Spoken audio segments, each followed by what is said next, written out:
I'm a artist, a musician from Southeast DC, and I used to love crushing some wings and mambo sauce. I mean, you wouldn't be DC if you didn't. Yeah, man, man, and like really, I get life off of creating music moments in music that connect people. You know what I'm saying? That connect the dots between different things that I learned and different people. Like I love the whole idea of having a party and everybody from everywhere is there and coexisting and mingling. You know what I'm saying? I went to Duke Ellington School of the Arts, but for painting, just for painting, drawing, and sculpture. I couldn't get there for rapping. I couldn't get there for beatbox. Couldn't get in there for making beats. But I did hang out with the musicians during lunchtime, and I would make beats up in the different music teacher classrooms and stuff like that, and I would find out what they were learning, like, oh, we learned about music theory and this and that, and I would then read about it on my off time and stuff and study this. So I'm also taught, and now I can write charts. Now I've written for orchestra, big band, jazz ensemble, my own stuff. But yeah, I mean, you could do it. And this is like pre-YouTube. I always wanted to be able to make beats and to take the music that I heard in my head and bring it into like actuality for you to hear it, for myself to hear it.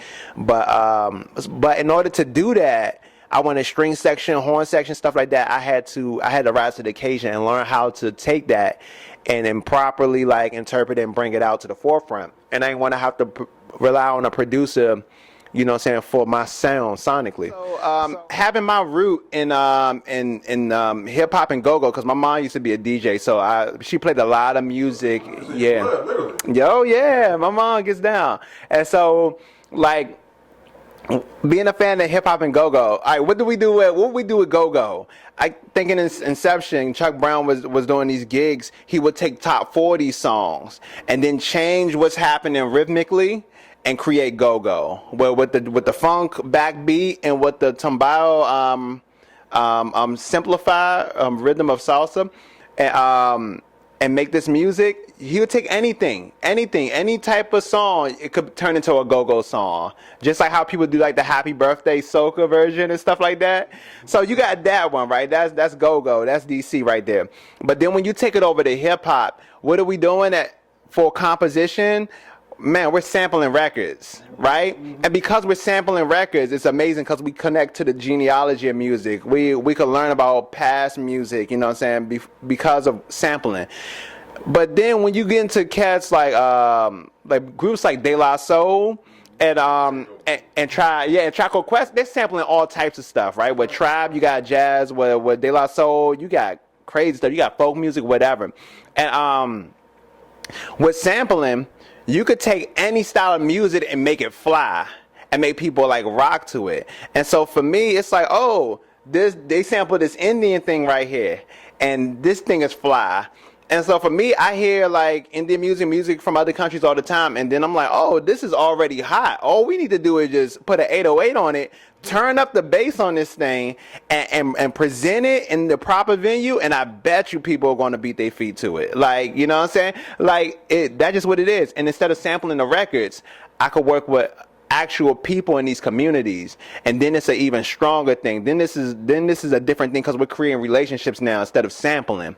We're bringing people together. So my instruments are beatbox, acoustic guitar, djembe, which I play as a trap drum set substitution. I learned how to play that from Bomani, and just being exposed to the West African drumming community in DC, like Farafina Khan, Conqueror, all them youngins. So they kill it. And then I taught myself how to play spoons, which is really old tradition stuff, 2 spoons. And I use that as a solo instrument, tap dancing. And then I started doing more, then I started traveling to Brazil. And then I started learning all the instruments there and stuff. And so when I would go there, I tour in Brazil every August for the whole month. And while I'm there, especially if I'm in my second base operation, Brasilia, Brazil, the capital city of Brazil, it's a sister city of DC. If I'm there for a whole month, I take workshops there. I go to the music school. And because my boy work at the music school, It's good. Like everybody know me there. I did a performance there. I taught there. So it's just like, oh, Chris, you good? Come in my class anytime. So now I learned how to play like the percussion instruments. So I could play pandeiro, which is like a it's like a tambourine. It's crazy stuff. Tantan, atavaki, all these. It's crazy instruments, right?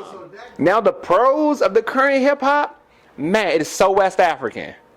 Like, because it's like a different type of world. Like if you dance to current trap music and then I put on a beat that's like, I bet you the kid that dances to trap music is going to have some slight difficulty trying to dance to that music. Or they would try to take the dances that they would do in this, which is like a triplet rhythm or like a rhythm in 3 or 6, and they're going to try to put it to the 4, and it's not going to match as well. So it's interesting because a new musical lexicon is created for this particular era of hip hop, and it's very West African, right? And so 1 2 3 1 2 3 1 2 3 1 2 2. But like the funny thing is, Afrobeat is even in 4/4. It's 1 2 3 4 like that. You know what I'm saying? And you can rap over like Fela just like you rapping over like any type of beat from the 90s. But with this beat, you got to rhyme with triplets. Boom, boom, boom. And so, yeah. And think about it, so West African. Cause look, I'm gonna do a clave, a West African clave. All right, boom, boom, boom, boom.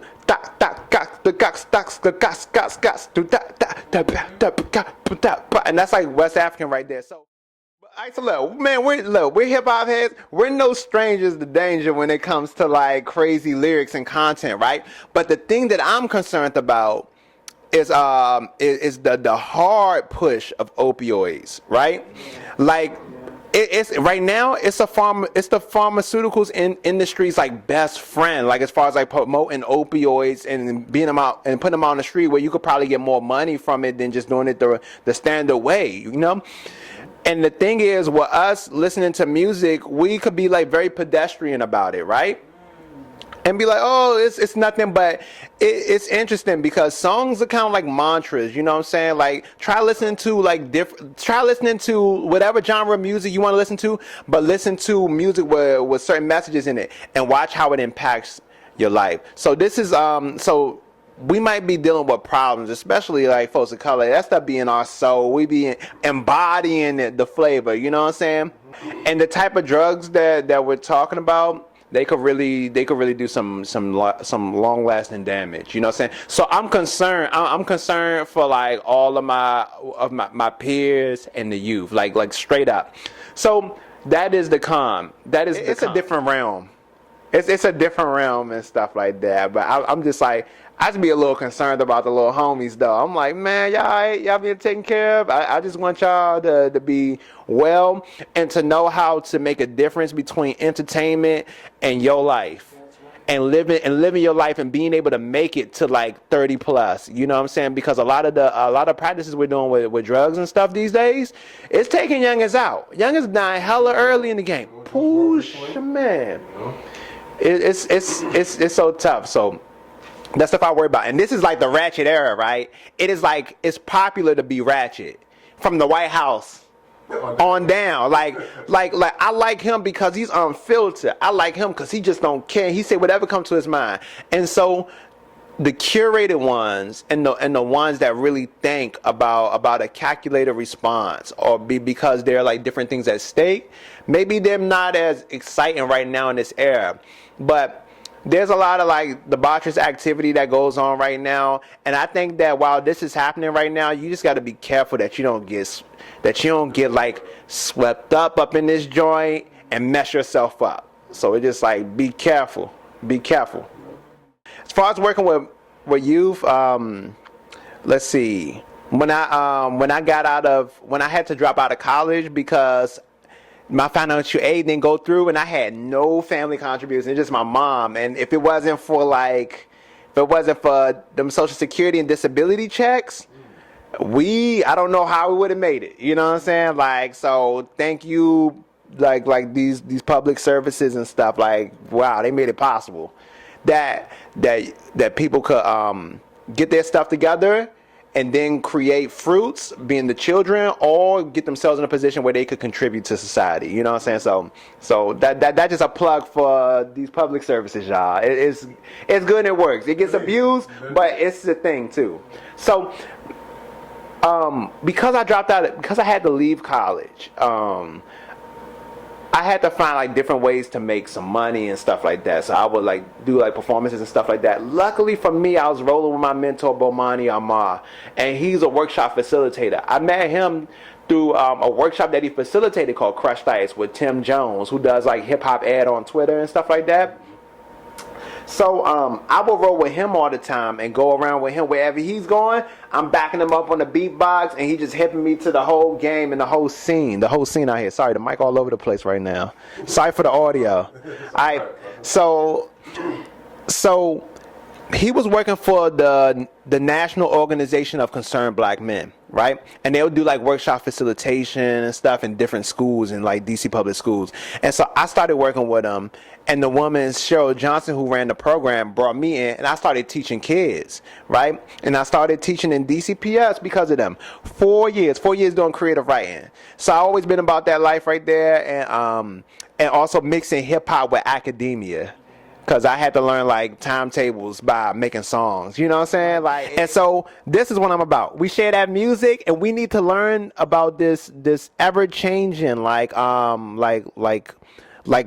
landscape that we're in right now when it comes to music and new music and these platforms. And so I just want to share this information out here. I want to connect with people. I want to connect other people, and this is what this thing is all about and what's happening. So I'm down with it 100%. And like whatever resources I got, boom. Whatever like business models or like things that are tried and true that I've experienced, I want to share with someone, and then someone shares with me. You know what I'm saying? At all levels, like. So man, get down with DC, the DC Music Summit. Well, one thing, the person who is running things and created this thing is amazing. and man, and definitely what I'm about is sharing. It's sharing and helping our community. By being a bridge, helping us see each other and work together and grow stronger, you know? Like if you have diversity in a gene pool, you create stronger people, right? If we have diversity in our music scene, we create a stronger body overall. If we have diverse people sharing resources, if we share resources, we could all be fed. And so one thing I want to do is not perpetuate the whole crabs in a barrel thing of DC. We should all be free with our information, and we should all have an abundance like mindset. You know, yeah, for real, it helps. There's this one quote that I came across. It's interesting, and it was actually on one of the church marquee joints. I'll just walk, and I seen this joint, and I think some people also shared on social media. This joint said that if you are well off or fortunate, don't build a fence, build a longer table. Think about that. Everybody say that. And this is DC Music Summit. Like we about to build a longer table. You know what I'm saying? If you're fortunate and you build a fence, you block people out. You're gonna be wealthy. People are gonna be poor, right? You're gonna do well, but other people aren't doing so well. They look at you in that fence. And they're like, "Yo, we're gonna jump that fence one day, and we're gonna come up." Right? And see, and that's the problem. Versus like, if you're in your community, you should be a blessing to your whole community. Your whole community should come up because you're in it. So you should build a longer table. So it's like, okay, this person's doing so well, I got a job for this person. You know what I'm saying? Like, oh, you're not doing so well, I got a resource for you. Oh man, it's hard for you to do your bookkeeping because you taking the receipts and do all this. Dude, I got an app for you. And we about to get that problem and knock that out. You know what I'm saying? Like the thing that's basic for me might be medicine for you. You know what I'm saying? The thing that's basic for you might be my medicine. You know what I'm saying? And so, man, I'm so excited to be a part of this joint creating community and building a longer table. You know what I'm saying? Man, you can find me on all the social media institutions. Well, the big ones, right? Like Facebook, Instagram, I'm on Twitter as well, and you can just type in the same thing with ease. Just type in Christylez Bacon. I have a really hood spelling, so it is CHRISTYLEZ Bacon, just like the food, because that's my official last name, y'all. I used to get roasted for that in school. No pun intended. Yeah. And that's BACON. You can catch me on there with all the videos. I got a weekly video series called Beatbox Remix, where I'm collaborating with someone from a totally different country and a totally different style of music, mixing that joint with beatbox.